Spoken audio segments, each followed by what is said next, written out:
നിന്നെ ഒഴിവാക്കി നിന്റെ പെങ്ങളെ എങ്ങനെ കെട്ടിക്കാൻ പറ്റുമെന്ന് ആലോചിച്ച് നിന്റെ അച്ഛനും അളിയന്മാരും കൂടി തലമുണ്ടാക്കുമ്പോഴാ ദൈവം ഇങ്ങനൊരു അവസരം എന്നെ മുന്നിൽ എത്തിച്ചെന്നത്.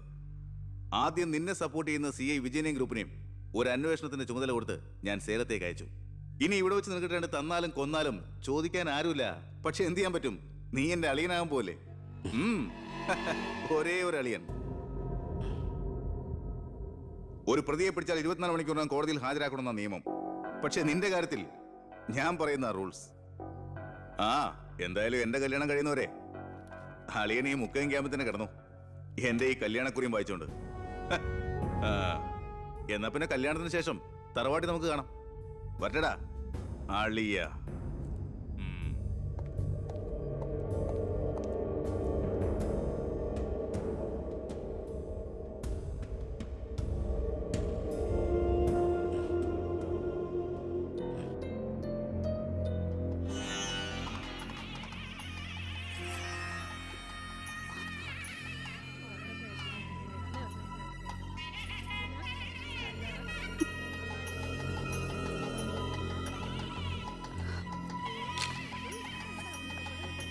ഇതുവരെ റെഡി ആയില്ലേ?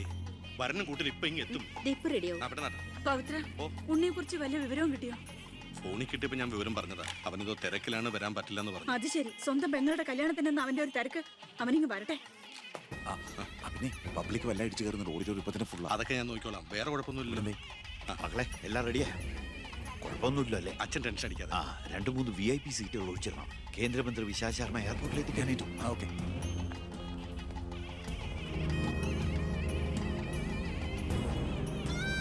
മോളെ,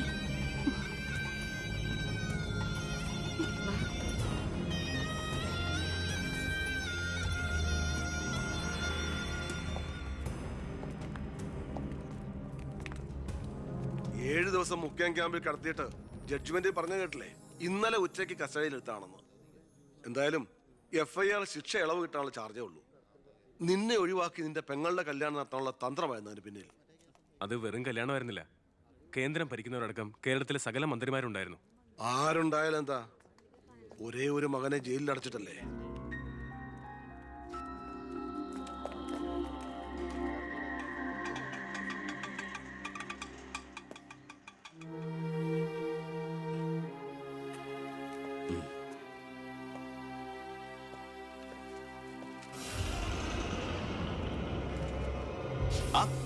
ഇതാര്? അളിയോ?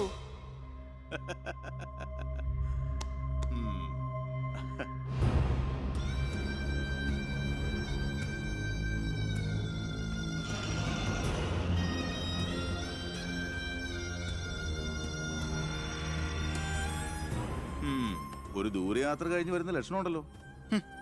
അളിയൻ ഇത്ര ദിവസം എവിടെയായിരുന്നു? നീ ഇങ്ങനെ നോക്കി നിൽക്കുന്ന അളിയനെ പോയി ചൂട് ചായ എടുത്തോണ്ട് വാ. ചെല്ല്. എന്തിനാ ഇപ്പൊ അങ്ങോട്ട് വന്നത്? കാണണ്ട നിന്നെ എനിക്ക്. വീട്ടിലൊരു നല്ല കാര്യം നടക്കുമ്പോ നാട് നന്നാക്കാൻ നടക്കുന്നു. മന്ത്രിയായി നിന്റെ അച്ഛനേക്കാൾ തിരക്കുണ്ടോടാ നിനക്ക്? ഞാനില്ലായിരുന്നെങ്കിൽ എന്താമേ, ഇവിടുത്തെ കാര്യങ്ങളൊക്കെ ഭംഗിയായിട്ട് നടത്താൻ എല്ലാരും ഉണ്ടല്ലോ. എത്തിയോ വിമതൻ? വിമതൻ ചെറുപ്പകാലത്ത് ആവേശമായിരുന്നു എനിക്ക് എൻ്റെ അച്ഛൻ. മനസ്സുകൊണ്ട് രാഷ്ട്രീയ ഗുരുവെ കണ്ടിട്ടാ ഞാൻ രാഷ്ട്രീയത്തിലേക്ക് ഇറങ്ങിയത്. പക്ഷേ അടുത്തറിഞ്ഞപ്പോ തെറ്റുകളിൽ നിന്നും തെറ്റുകളിലേക്കാണല്ലോ അച്ഛൻ പോയിക്കൊണ്ടിരിക്കുന്നത്. എന്റെ കൂടെപ്പുറപ്പിനെ മനസ്സിലാക്കിയില്ലല്ലോ. വളരെ വിഷമമുണ്ട്, സഹതാപമുണ്ട്.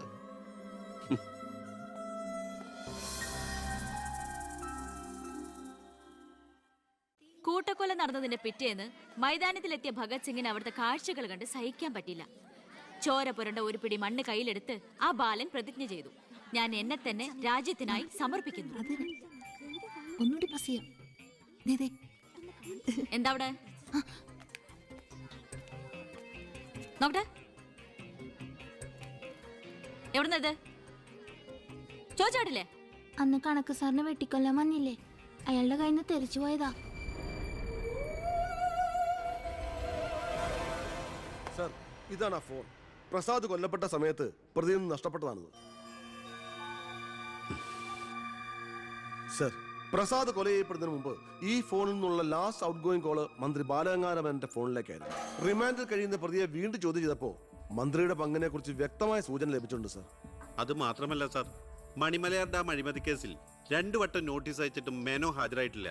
തനിക്കിതൊന്നും ബാധമല്ല എന്ന മട്ട മേനോനുള്ളത്. ഇപ്പൊ വാറണ്ട് ഇഷ്യൂ ഇതുണ്ട്. എങ്ങനെയാണോ തന്റെ അച്ഛനെ ഇതിൽ നിന്നൊന്ന് രക്ഷപ്പെടുത്തിയെടുക്കുക? അച്ഛൻ ശിക്ഷിക്കപ്പെടണമെന്ന് ലോകത്ത് ഒരു മകനും ആഗ്രഹിക്കില്ല, ഞാനും. പക്ഷെ ആര് കുറ്റം ചെയ്താലും ശിക്ഷിക്കപ്പെടണം സാർ, പ്രത്യേകിച്ച് ജനങ്ങൾക്ക് മാതൃകയാകേണ്ടവർ. ശിക്ഷയിൽ നിന്ന് രക്ഷപ്പെടുമ്പോഴാണ് വീണ്ടും വീണ്ടും തെറ്റുകൾ ചെയ്യാനുള്ള ആത്മധൈര്യം കൂടുന്നത്. ഇത് അച്ഛനെ രക്ഷപ്പെടുത്തലായി നമുക്ക് കണക്കാക്കാം. തെറ്റുകൾ തിരുത്താനും പശ്ചാത്തപിക്കാനുള്ള ഒരു അവസരം. ഒരുപക്ഷെ ഇതിലൂടെ ഒരു മനമാറ്റ അച്ഛനുണ്ടായാൽ. അല്ലേ സാർ? കൂടുതലൊന്നും ഇക്കാര്യത്തിൽ എനിക്ക് പറയാനില്ല.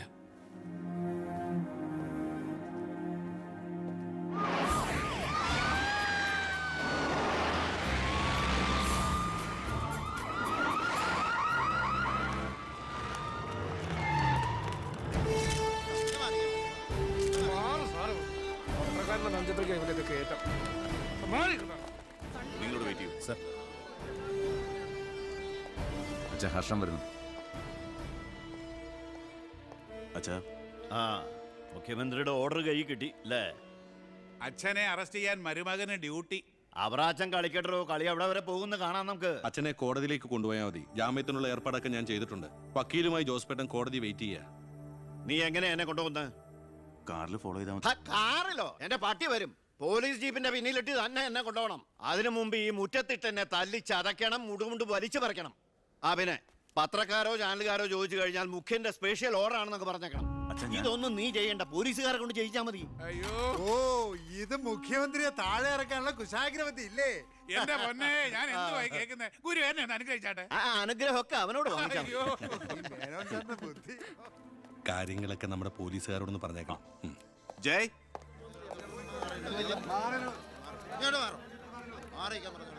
പത്രക്കാരും ചാനലുകാരും ഒക്കെ റെഡിയാ. എന്നാ പിന്നെ തുടങ്ങിക്കും. നടക്കണം സാർ. പിടിച്ച് തള്ളൂ.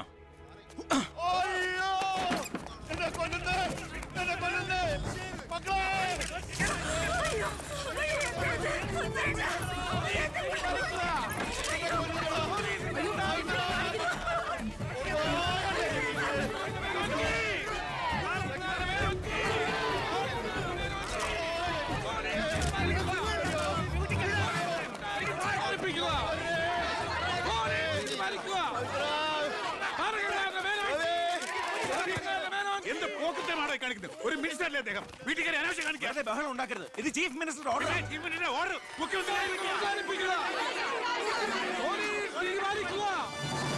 നമസ്കാരം. പ്രധാന വാർത്തകൾ. മന്ത്രി ബാലഗംഗാധര മേനോന്റെ അറസ്റ്റിൽ പ്രതിഷേധിച്ച് കേരളത്തിൽ പലയിടങ്ങളിലും അക്രമങ്ങൾ.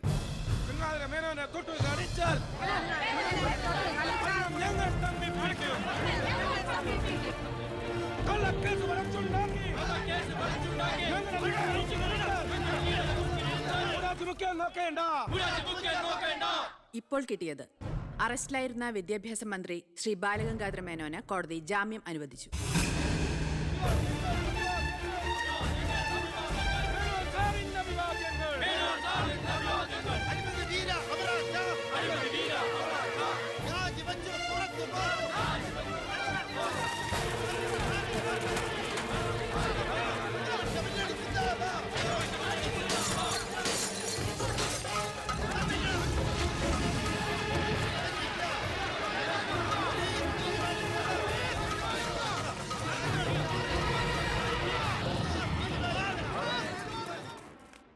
എടോ മേന്നെ, എന്നെ താഴെ ഇറക്കാൻ താൻ കളിച്ച കളി വളരെ ചീപ്പായി പോയി. അവറാച്ചൻ എന്താ ഈ പറയുന്നേ? ഒന്നും പറയണ്ട, സൂത്രധാരൻ താനാണെന്ന് എനിക്കറിയാം. താൻ ഒന്നോർത്തോ, തനിക്കെതിരെയുള്ള വജ്രായുധ എന്റെ കയ്യിലുണ്ട്. ഞാൻ അതെടുത്ത് പ്രയോഗിക്കാൻ പോവുക. പ്രധാന വാർത്തകൾ. കേരള മുഖ്യമന്ത്രി PK എബ്രഹാം രാജിവെച്ചു. നിയമസഭ പിരിച്ചുവിടാൻ ഗവർണറുടെ ശുപാർശ. അവറാച്ചൻ രാജിവെച്ചൊഴിഞ്ഞാ പോരെ? മന്ത്രിസഭ പിരിച്ചുവിടേണ്ട വല്ല കാര്യമുണ്ടോ? പോണ പോക്കിലെല്ലാം തൊലയട്ടെ എന്ന് കരുതി കാണും. ഉത്തരത്തിലിരിക്കുന്ന എടുക്കാൻ പോയി ഇപ്പൊ കക്ഷത്തിരുന്ന പോയില്ലേ? ഞാൻ ഉദ്ദേശിച്ച നാളത്തെ പത്രവാർത്തകളെയാണ്. ഇപ്പോൾ കിട്ടിയ വാർത്ത: കേരള നിയമസഭ പിരിച്ചുവിട്ടു, തെരഞ്ഞെടുപ്പ് ഉടൻ. ഇനിയൊരു തെരഞ്ഞെടുപ്പിനെ നേരിടാനോ മുഖ്യമന്ത്രിയാവാനോ ഞാനില്ല. അതെന്താ? KDF-ന് ഭൂരിപക്ഷം കിട്ടില്ല എന്ന് കരുതിയിട്ട്? അല്ല, ഒന്നുകൂടി ആലോചിച്ചിട്ട്. ഇല്ലടോ, എനിക്ക് മടുത്തു. വേണ്ട, ഞാൻ നിർബന്ധിക്കുന്നില്ല. അപ്പൊ പിന്നെ അടുത്ത മുഖ്യമന്ത്രി എന്താ ഇത്ര സംശയം? താൻ തന്നെ. ഈശോയേ. എന്താ? എന്തു പറ്റി? ഏയ്, ഒന്നുമില്ല. ഇനി മുഖ്യമന്ത്രി സ്ഥാനത്തേക്ക് പറ്റിയ ഏക നസ്രാണി താൻ മാത്ര. മുഖ്യമന്ത്രി തൊമ്മൻ ചാക്കോ. ഞാനിത് സ്വപ്നത്തിൽ പോലും ആഗ്രഹിച്ചിട്ടില്ല. ഒന്ന് ചുമ്മാ പോടോ. ഞാൻ മാറണമെന്ന് താൻ മനസ്സുകൊണ്ട് ആഗ്രഹിച്ചിട്ടില്ലടോ തനിക്ക് മുഖ്യമന്ത്രി ആവാൻ. ഞാനോ? എന്താ ഈ പറയണേ? Excuse me sir. വാ വാ വാ. എന്തിനാ സാർ എന്നെ അത്യാവശ്യമായിട്ട് വിളിപ്പിച്ചത്? സന്തോഷമുള്ള ഒരു കാര്യം പറയാനാ വിളിപ്പിച്ചത്. പറയട്ടോടോ. തന്നെ ചിറ്റാരിക്കര മണ്ഡലത്തിലെ സ്ഥാനാർത്ഥിയാക്കണമെന്ന എല്ലാവരുടെയും താല്പര്യം. എന്താ? അപ്പൊ അച്ഛൻ? എടോ, മേനോന്റെ പേരിൽ അഴിമതി ആരോപണവും കേസും ഒക്കെ ഉള്ള നിലയ്ക്ക് 8 നിലയിൽ പൊട്ടുമെന്ന കാര്യത്തിൽ സംശയമില്ല. നമ്മുടെ മുന്നണിക്ക് ഭൂരിപക്ഷം കിട്ടുമെന്ന് ഉറപ്പില്ലാത്ത സാഹചര്യത്തിൽ ഒരു സീറ്റ് കളഞ്ഞു കുളിക്കാൻ പറ്റില്ല. താൻ ഒന്നുകൊണ്ടും പേടിക്കണടോ. താൻ ജയിക്കും. വർക്ക് ഉടങ്ങിക്കോ. ഒരു MLA ആകണമെന്ന മോഹമൊന്നും ഇതുവരെ ഉണ്ടായിട്ടില്ല. എങ്കിലും പാർട്ടിയുടെ തീരുമാനം ഞാൻ ആദരവോടെ സ്വീകരിക്കുന്നു. All the best. Thank you sir. ജയിച്ച് MLA ആവുമ്പോ എന്നെ മുഖ്യമന്ത്രിയാക്കാൻ കൂടെ നിൽക്കണേ.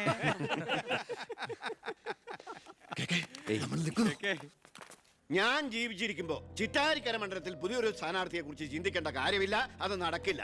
എടോ, കഴിഞ്ഞ 25 കൊല്ലമായിട്ട് ഞാൻ MLA ആയിരുന്നു, മന്ത്രിയായിരുന്നു. പക്ഷെ ജനത്തിന് ഇപ്പൊ തിരിച്ചറിവ് വന്നു തുടങ്ങി. എന്നെ ഓരോ സീറ്റും വിലപ്പെട്ടതാ. വാശിപ്പുറത്ത് അത് വെറുതെ പാഴാക്കി കളയരുത്. താനെ പോടാ അവിടുന്ന്. എനിക്കെതിരെ ഇതിലും വലിയ ആരോപണങ്ങൾ ഉണ്ടായിരുന്ന കാലത്തും കേരളം മുഴുവൻ ജനപക്ഷ തരംഗം ആഞ്ഞടിച്ചിട്ടും വൻ ഭൂരിപക്ഷത്തോടെ വിജയിച്ചവനാ ഈ ബാലഗംഗാധരൻ. ഇന്നിപ്പം പുളിച്ച പൗരധർമ്മം വിളമ്പുന്ന ഈ തൊമ്മിച്ചനടക്കം പലരും അന്ന് തോറ്റു തുന്നം പാടി ചരിത്രം മറക്കണം. ഞാൻ തോറ്റത് നിങ്ങളുടെ ഗ്രൂപ്പ് കാലു വാരിയതുകൊണ്ടാ. വേറെ ആരും അല്ലല്ലോ മേന്നെ, തന്റെ മകനല്ലേ സ്ഥാനാർത്ഥി. കൊള്ളാം. അവർ അച്ഛന്റെ 18ാമത്തെ അടവ് കൊള്ളാം. അച്ഛനെതിരായി മകനെ വെച്ച് കളിക്കുക. ഇതേ പിള്ളേര് കളിയല്ല. ജനപക്ഷത്തിന്റെ സ്ഥാനാർത്ഥി നിസ്സാരക്കാരനല്ല. എന്തൊക്കെ പറഞ്ഞാലും മുഖ്യമന്ത്രി രാജിവെക്കുന്ന കാര്യമല്ല. പിന്നെ ചിറ്റാരിക്കര മേനോൻ സാറിന് തന്നെ വേണം. അതൊഴികെ മറ്റെല്ലാ സ്ഥാനാർത്ഥികളെയും നമുക്ക് അംഗീകരിക്കാം. പക്ഷേ മേനോൻ സാറിനെ മാറ്റി നിർത്തിക്കൊണ്ടുള്ള ഒരു ഒത്തുതീർപ്പിനും ഞങ്ങൾ ആരും തയ്യാറില്ല. അതെ, മേനോനെ സ്ഥാനാർത്ഥിയാക്കിക്കൊണ്ടുള്ള ഒരു ഒത്തുതീർപ്പിന് ഞങ്ങൾ നേരല്ല. പാർട്ടി പുലർത്തി പോകാൻ നിന്നവരവര്. തെരഞ്ഞെടുപ്പ് പെട്ടെന്ന് വന്നപ്പോ ഇവിടെ തന്നെ കൂടി. ഈ മുന്നണി വിട്ട് എന്നാൽ പൂ വിട്ട് സ്വീകരിക്കും ജനപക്ഷ മുന്നണി. എന്റെ ഗ്രൂപ്പിന് KDF-ൽ കിട്ടുന്നതിനേക്കാൾ കൂടുതൽ സീറ്റ് കിട്ടുകയും ചെയ്യും. ദിവാകര, ഇനി ഇവിടെ നിൽക്കണ്ട, വാടോ പോകാം. അയ്യേ, നിങ്ങൾ ഇവിടെ ഇരിക്കി. ആരെങ്കിലും എന്തെങ്കിലും തമാശ പറഞ്ഞു വെച്ചാൽ അത് കാര്യാക്കുക. ചിറ്റാരിക്കരയിൽ മേനോൻ തന്നെ സ്ഥാനാർത്ഥി. അപ്പം നമ്മൾ ഗ്രൂപ്പെല്ലാം മറന്ന് തെരഞ്ഞെടുപ്പിനെ ഒറ്റക്കെട്ടായി നേരിടുന്നു. ഇനി എല്ലാവരും ഒന്ന് കൈയടിച്ച് പാസാക്കി.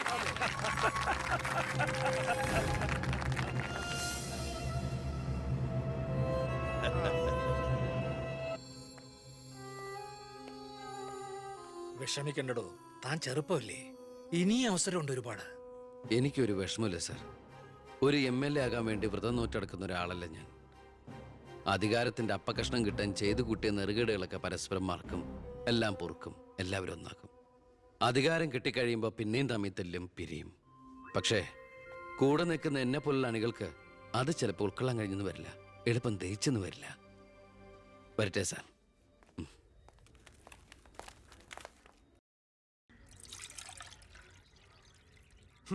പാർട്ടി പോകാൻ പറ. അവരവരുടെ സീറ്റ് നിലനിർത്താൻ വേണ്ടി എല്ലാം മറന്ന് അവരൊന്നായി. തന്തയ്ക്ക് പറക്കാത്ത വർക്കം. ഈ നാറിയ രാഷ്ട്രീയ വ്യവസ്ഥയാണ് എതിർക്കേണ്ടതും പൊളിക്കേണ്ടതും. ഞങ്ങളുടെ ഒരു അഭിപ്രായം പറയട്ടെ, നീ സ്വതന്ത്രനായിട്ട് മത്സരിക്കണം. ശക്തമായ 2 മുന്നണികൾക്കെതിരെ മത്സരിക്കാനോ? എന്നിട്ട് കെട്ടിവെച്ച കാശിന് എവിടെ പോവും? ജയിക്കാൻ വേണ്ടിട്ടല്ല, പിന്നെ യൂത്തിന്റെ പ്രതിഷേധം അറിയിക്കാനാ. എന്നാലും അച്ഛനെതിരായിട്ടല്ല, അച്ഛന്റെ രാഷ്ട്രീയ നയങ്ങൾക്കെതിരായിട്ടാണെന്ന് എപ്പോഴും നീ പറയാറില്ലേ, അതുകൊണ്ടാ. പോലീസുകാർക്ക് രാഷ്ട്രീയം പാടില്ലെന്നാ. എങ്കിലും ഒന്ന് പറയാം, ഞാൻ ഇവരുടെ അഭിപ്രായത്തോട് പൂർണ്ണമായി യോജിക്കുന്നു. എന്താടോ, മത്സരിച്ചുകൂടെ? അധികാരമില്ലാതെ താൻ ഇവിടെ കിടന്ന് വിളിച്ചു കൂവിയിട്ടും പോരാടിയിട്ടും ഇവിടെ ഒരു മാറ്റവും സംഭവിക്കാൻ പോകുന്നില്ല. തന്നെ പോലെ സാമൂഹ്യ ബോധവും നിശ്ചയദാർഢ്യവും തൻ്റെ ഉള്ളതിന് മുമ്പിൽ നെഞ്ചു വിരിച്ചെന്ന് സല്യൂട്ട് ചെയ്തിട്ട് ഒരൊറ്റ ദിവസമെങ്കിലും അന്തസ്സോടെ ജോലി ചെയ്യണമെന്ന് ആഗ്രഹം ഉണ്ടോ? പിന്നെ ഈ ജയവും പരാജയവും ഒക്കെ നമ്മൾ ദൈവത്തിന് വിടുന്നു. 1000 വോട്ടേ തനിക്ക് കിട്ടിയുള്ളൂവെങ്കിലും ആ 1000 പേരും തന്റെ ഒപ്പമാ, തന്റെ നേതൃത്വം അംഗീകരിച്ചവരാ. അത് മതിയടോ. വേണ്ട, താൻ ഒന്നും പറയണ്ട. ഇത് ഞങ്ങളുടെ തീരുമാനം, അനുസരിക്കണം. ഞങ്ങളുണ്ട് കൂടെ.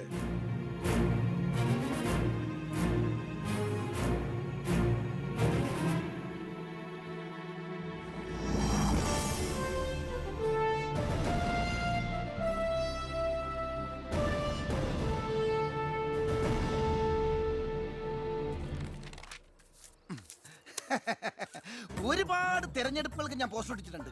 ഭയങ്കര രാശിയുള്ളവനാ ഞാൻ.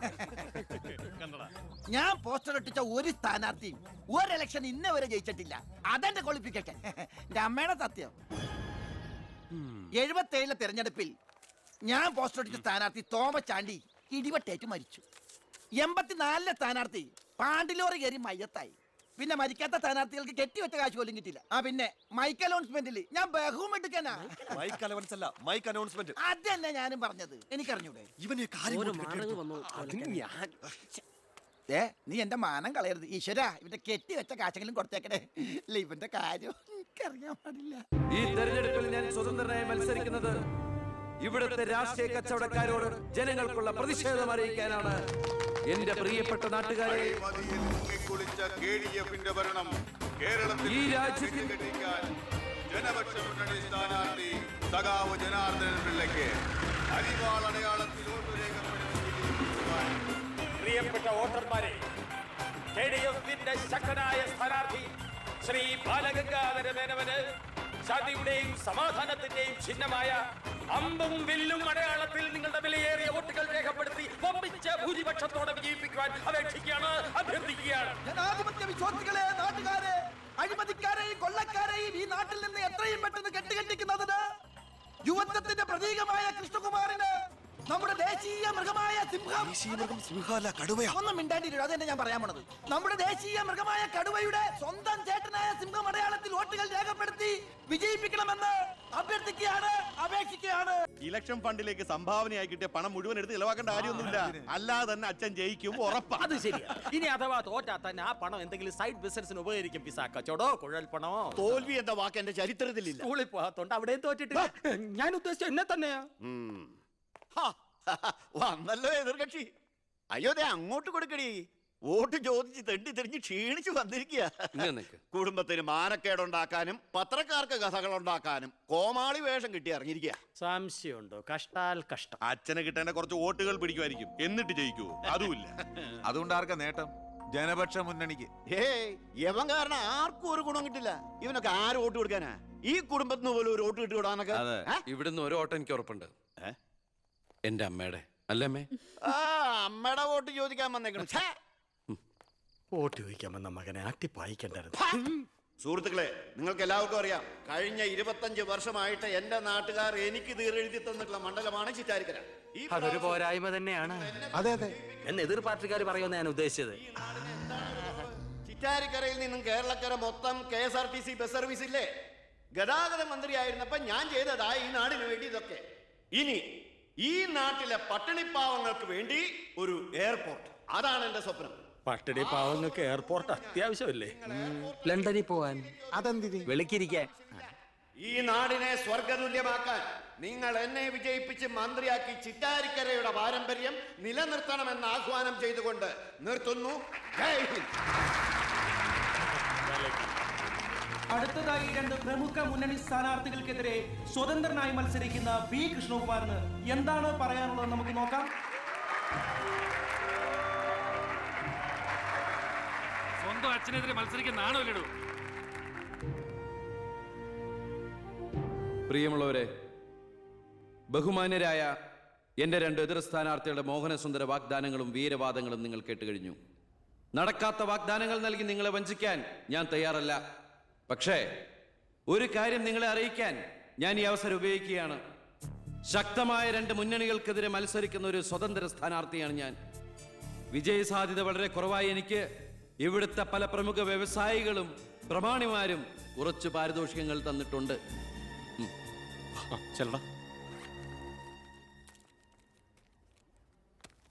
ഇത് 5 ലക്ഷം രൂപയുണ്ട്. നമ്മുടെ മുന്നിലിരിക്കുന്ന നന്മ നിറഞ്ഞ ശ്രീ ചാണ്ടിച്ചൻ സംഭാവനയായി തന്നതാണ് ഈ തുക. ഇത് 3 ലക്ഷം വ്യവസായ പ്രമുഖൻ കോശിയുടെ വക. ഇത് 2 ലക്ഷം അബ്കാരി നമ്പീശന്റെ വക. ഇത് 1 ലക്ഷം കോൺട്രാക്ടർ സരസന്റെ വക. വിജയ സാധ്യത ഒട്ടുമില്ലാത്ത എനിക്ക് ഇത്രയൊക്കെ കിട്ടിയിട്ടുണ്ടെങ്കിൽ വിജയത്തിന്റെ തൊട്ടടുത്ത് നിൽക്കുന്ന എന്റെ എതിർ സ്ഥാനാർത്ഥികൾക്ക് എത്രയൊക്കെ കിട്ടി കാണും. ഈ ചിറ്റാരിക്കരയുടെ അഭിമാനമായ സന്മനസ്സുള്ള ചാണ്ടിച്ചൻ പറയണം, താങ്കൾ എത്ര രൂപ സംഭാവനയായിട്ട് കൊടുത്തു എന്ന്. ആ നല്ല മനസ്സ് ജനങ്ങളൊക്കെ ഒന്ന് അറിയട്ടെ എന്ന്. കയ്യിൽ ജനാർദ്ദനം പിള്ളയ്ക്ക് 10 ലക്ഷം, മേനോൻ സാറിന് 20 ലക്ഷം അല്ലേ? സത്യമാണ്, നുണ പറയല്ല. പണം പിടിച്ചു. Thank you Chandichan. കർത്താവ് തരുന്നു, ഞാനത് കൈനീട്ടി വാങ്ങിക്കുന്നു. എങ്ങനെയുണ്ട്? ടി വിയിൽ വരുക. കേട്ടല്ലോ, ഇതുപോലെ എത്ര ലക്ഷങ്ങൾ ഇവരുടെ കൈകളിൽ എത്തിക്കാണും. അതിവിടെ വെളിപ്പെടുത്താൻ ഈ സ്ഥാനാർത്ഥികൾ തയ്യാറാണോ?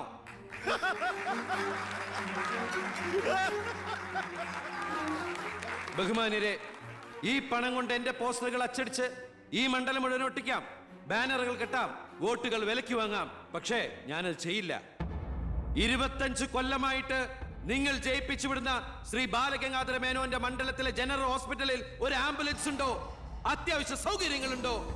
പ്രിയമുള്ളവരെ, ചാണ്ടിച്ചൻ നന്ദി 5 ലക്ഷം രൂപ ഇവിടുത്തെ ജനറൽ ഹോസ്പിറ്റലിന് ആംബുലൻസിനും മറ്റുള്ള സൗകര്യങ്ങൾക്കും വേണ്ടി ചാണ്ടിച്ചന്റെ പേരിൽ ഞാനിത് ഇന്ത്യ വിഷൻ ഏൽപ്പിച്ചുകൊള്ളുന്നു. ഞാൻ സമ്മതിക്കൂല. സുഹൃത്തുക്കളെ, ബാക്കിയുള്ള ഈ തുക പാവപ്പെട്ട കുട്ടികളുടെ പഠിപ്പിനും ഭക്ഷണത്തിനും അതുപോലെ ആരോരുമില്ലാത്ത വൃദ്ധജനങ്ങളുടെ സൗജന്യ ചികിത്സയ്ക്കുമായി ഈ തുക തന്ന ആളുകളുടെ പേരിൽ തന്നെ ഞാനിത് ഇന്ത്യ വിഷന് കൈമാറുന്നു. ജയ് ഹിന്ദ്.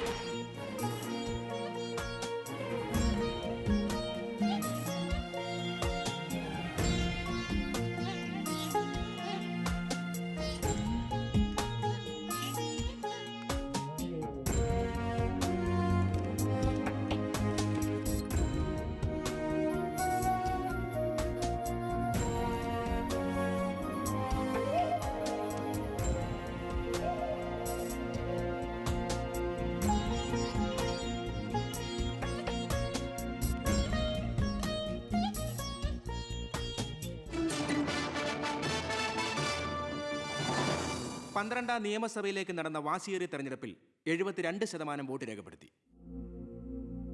വിവിധ കൗണ്ടിംഗ് സെന്ററുകളിലായി രാവിലെ 8 മണിക്ക് തന്നെ വോട്ടെണ്ണൽ ആരംഭിച്ചു. ആകെയുള്ള 140 സീറ്റുകളിൽ ഫലമറിഞ്ഞ 120 മണ്ഡലങ്ങളിൽ KDF 61, ജനപക്ഷ മുന്നണി 59 സീറ്റ് നേടിയിട്ടുണ്ട്. കേരളത്തിലെ മുന്നണി സമവാക്യങ്ങളെ അട്ടിമറിക്കാൻ പോകുന്ന പുതിയൊരു രാഷ്ട്രീയ ധ്രുവീകരണത്തിനുള്ള സാധ്യതയാണ് ഇപ്പോൾ നമ്മുടെ മുന്നിലുള്ളത്. ഒരുപക്ഷേ കേരളത്തിലെ അടുത്ത മന്ത്രിസഭ ഒരു തൂക്ക് മന്ത്രിസഭയായിരിക്കും. ഹലോ, എണ്ണിത്തീരാറായോ? ജനപക്ഷ മുന്നണി സ്ഥാനാർത്ഥി 4612 വോട്ടിന് അച്ഛൻ ലീഡ് ചെയ്യുന്നുണ്ട്. അടുത്ത CM അച്ഛൻ തന്നെ. ഇപ്പോൾ കിട്ടിയ വാർത്ത, പുതുശ്ശേരി മണ്ഡലത്തിൽ KDF സ്ഥാനാർത്ഥി തൊമ്മൻ ചാക്കോ 4000 വോട്ടുകൾക്ക് വിജയിച്ചു.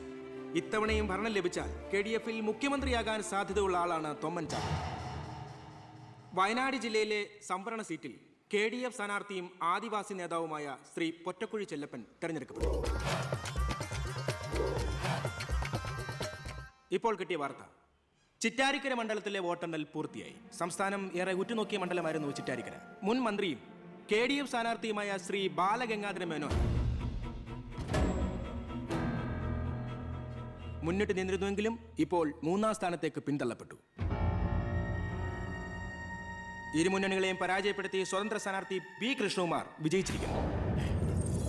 KDF-ന്റെ സജീവ പ്രവർത്തകനും യൂത്ത് വിങ്ങിന്റെ ജില്ലാ സെക്രട്ടറിയുമായിരുന്ന കൃഷ്ണകുമാർ തെരഞ്ഞെടുപ്പ് പ്രഖ്യാപന വേളയിലാണ് രാഷ്ട്രീയ അഭിപ്രായ ഭിന്നതയെ ചൊല്ലി സ്വതന്ത്രനായി മത്സരിക്കാൻ തീരുമാനിച്ചത്.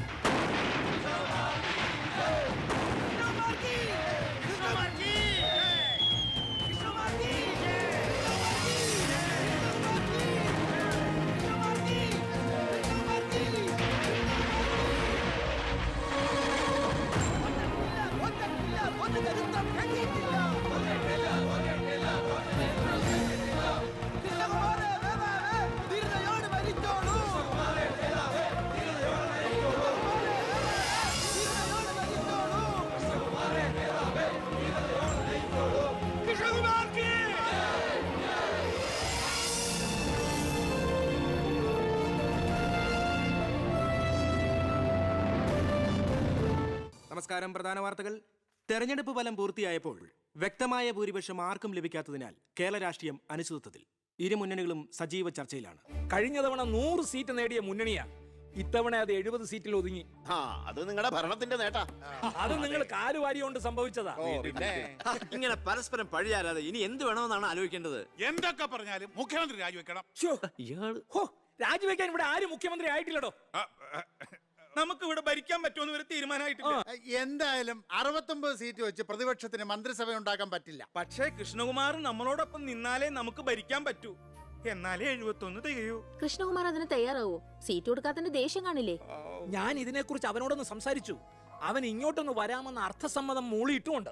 മേനോൻ മത്സരിക്കണ്ട, മോൻ മത്സരിച്ചാ മതിയെന്ന് ഈ മേനോനോട് ഞാൻ 100 വട്ടം പറഞ്ഞതാ. താൻ കേട്ടില്ല? അതെന്റെ രാഷ്ട്രീയ തന്ത്രം.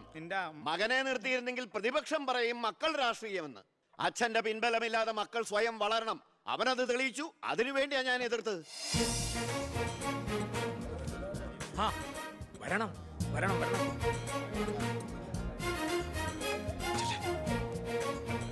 മിടുക്കൻ മിടുക്കൻ. എന്നോട് പിണക്കൊന്നുമില്ലല്ലോ. എന്തിന്? ഇത് പൊളിറ്റിക്സ് അല്ലേ? ഇവിടെ വേണ്ടത് സ്പോർട്സ്മാൻ സ്പിരിറ്റ് അല്ലേ? നീ ഇരിക്കടാ. അങ്ങോട്ട് ഇരിക്കേ. വേണ്ട സാർ. കൃഷ്ണകുമാറിന്റെ പിന്തുണ ഞങ്ങൾക്ക് പ്രതീക്ഷിക്കാമല്ലോ അല്ലേ? ഞാൻ പിന്തുണച്ചാലേ KDF-ന് മന്ത്രിസഭ ഉണ്ടാക്കാൻ സാധിക്കുമെന്ന് എനിക്ക് നന്നായിട്ട് അറിയാം. ചെറുപ്പം മുതൽ പ്രവർത്തിച്ചു പോന്ന പ്രസ്ഥാനത്തിന്റെ കൂടെ നിൽക്കാൻ എനിക്ക് സന്തോഷമേ ഉള്ളൂ. പക്ഷെ ഒരു ഡിമാൻഡ് ഉണ്ട്. ആഭ്യന്തരം എനിക്ക് കിട്ടണം.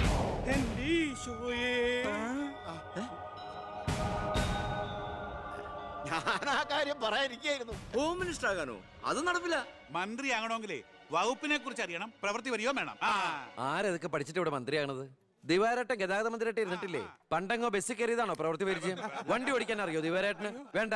ആക്സിലേറ്റർ ക്ലച്ചും ബ്രേക്കും തിരിച്ചറിയോ? ഇല്ല. ദായിരിക്കണേ കിഴിപ്പുള്ളി സാറ്. പണ്ട് വിദ്യുച്ഛക്തി വകുപ്പ് കൈകാര്യം ചെയ്തിരുന്ന ആളല്ലേ? ഒന്ന് ചോദിച്ചോട്ടെ, ഈ വിദ്യുച്ഛക്തി എങ്ങനെ ഉണ്ടാക്കുന്നേ? അത് വെള്ളത്തിന്ന്. ആണോ? പിന്നെന്താ വെള്ളത്തിൽ തൊട്ട ഷോക്ക് അടിക്കാത്ത? അതൊക്കെ എന്തിനാ നമ്മൾ അറിയുന്നേ? സ്വിച്ച് ഇട്ടാ കറണ്ട് വരുന്നുണ്ടോ? അത് മാത്രം അറിഞ്ഞാൽ മതി. അതറിയില്ല. യവൻ പറയുന്നതിലും കാര്യമുണ്ടെന്നേ. പിന്നെന്താ ഷോക്ക് അടിക്കാത്ത? നമ്മളെന്തിനാ വല്ലവന്റെയും കാര്യം ആലോചിച്ച് തല ഉണ്ടാക്കുന്നേ? ഏതൊരു ജോലിക്കുണ്ട് യോഗ്യത ടെസ്റ്റ്. സത്യത്തിൽ മന്ത്രിയാകാനും വേണം ഒരു പരീക്ഷ. ഈ IAS IPS ഒക്കെ പോലെ IIPS, Indian institute of political science, അത് പഠിക്കണം. അല്ലെങ്കിൽ വേണ്ട. മിനിമം യോഗ്യത 10ാം ക്ലാസ് പാസ്സാവണമെന്ന് പറഞ്ഞാൽ ഇവിടെ ഇരിക്കുന്ന പലരും ഓടിപ്പോണ്ടി വരും. ഈ തെരഞ്ഞെടുപ്പ് എന്ന് പറയണത് തന്നെ ഒരു പരീക്ഷയാണ്. ആ പരീക്ഷ പാസ്സായവർക്ക് മാത്രമേ മന്ത്രിയാവാൻ പറ്റൂ. അതൊരു പരീക്ഷയല്ല സാറേ, പരീക്ഷണമാണ്. ഇവനെങ്കിലും ശരിയാവോ എന്നുള്ള ജനങ്ങളുടെ പരീക്ഷണം.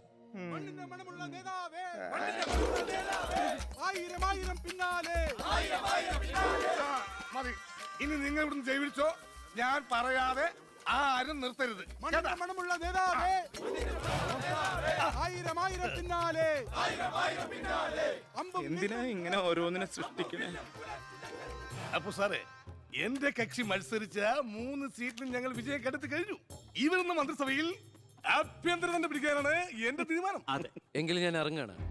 അയ്യോ പോകല്ലേ, നമുക്ക് ചർച്ച ചെയ്യാം. എന്റെ തീരുമാനത്തിൽ മാറ്റൂല. ഇല്ലെങ്കിൽ വീണ്ടും ഒരു ഇലക്ഷൻ നേരിടാൻ അല്ല, തയ്യാറല്ല. ഞാൻ പറയുന്നു കേക്ക്. തിരക്ക് വേണ്ട, നിങ്ങൾ സമയമെടുത്ത് ആലോചിച്ചിട്ട് മതി. അവൻ പറഞ്ഞതിൽ ഒരു തെറ്റുമില്ല. ആഭ്യന്തരം അവന് തന്നെ കൊടുക്കണം. ആഭ്യന്തരം വിട്ടിട്ട് കാലിരിക്കില്ല. അഭ്യന്തരം എന്ന് പറയാൻ തനിക്ക് എന്ത് യോഗ്യതയാണോ ഉള്ളത്? മന്ത്രിസഭ ഉണ്ടാക്കാൻ അവൻ വേണം. കൃഷ്ണകുമാർ തനിക്കറിയോ? എന്നെ ഒന്നും വന്നേ. അവൻ പിണങ്ങി പോയതാണോ? കാര്യം കാണാൻ കഴുതക്കാരും പിടിക്കണം. ഞാൻ ആരുടെ കാല് പിടിക്കണം പറഞ്ഞേ? തന്റെ കാല് പിടിക്കണോ? തന്റെ മോന്റെ കാല് പിടിക്കണോ? ഞാൻ ആരുടെയും പിടിക്കാൻ തയ്യാറാ. ഒന്നുകൂടെ ആലോചിച്ചിട്ട് പോരെ പക്വതയില്ലാത്ത ഒരുത്തന്റെ കയ്യിൽ ആഭ്യന്തരം കൊടുക്കാൻ. അവന്റെ പിറകിൽ ഞാനില്ലടോ. അവനെ മുന്നിൽ നിർത്തി ഞാൻ ഭരിക്കും. ആരൊക്കെ എന്തൊക്കെ പറഞ്ഞാലും ആഭ്യന്തരം ഞാൻ വിട്ടു തരില്ല. തനിക്ക് കൈയിട്ട് വരാൻ പറ്റിയ ഒരു വകുപ്പ് തന്നാ പോരെ? തരാം. എങ്കിൽ വനം മതി. നമുക്ക് സാവധാനം വെളുപ്പിച്ചെടുക്കാം. അതിന് യോഗ്യതയിലൊന്നും മാത്രം ആരും പറയരുത്. കാരണം ഞാൻ കാടിന്റെ മകനാണ്. കൃഷ്ണകുമാറായ ഞാൻ നിയമം വഴി സ്ഥാപിതമായ ഭാരതത്തിന്റെ ഭരണഘടനയോട് ഒരു മന്ത്രി എന്ന നിലയിൽ എന്റെ കർത്തവ്യങ്ങൾ വിശ്വസ്തയോടെ മനസാക്ഷിയെ മുൻനിർത്തി നിർവഹിക്കുമെന്നും ബി കൃഷ്ണകുമാർ ആഭ്യന്തരമന്ത്രിയായി സത്യപ്രതിജ്ഞ ചെയ്ത് അധികാരമേറ്റു. ഗവർണർ നരേന്ദ്ര ഷെറാവത്ത് സത്യവാചകം ചൊല്ലിക്കൊടുത്തു. തൊമ്മൻചാക്കോ മന്ത്രിസഭയിലെ ഏറ്റവും പ്രായം കുറഞ്ഞ മന്ത്രിയാണ് ബി കൃഷ്ണകുമാർ.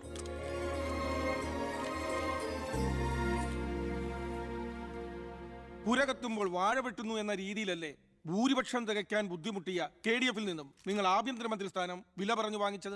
എനിക്ക് കിട്ടിയ അവസരവും ഉപയോഗിച്ചു എന്നുള്ളത് ശരിയാണ്.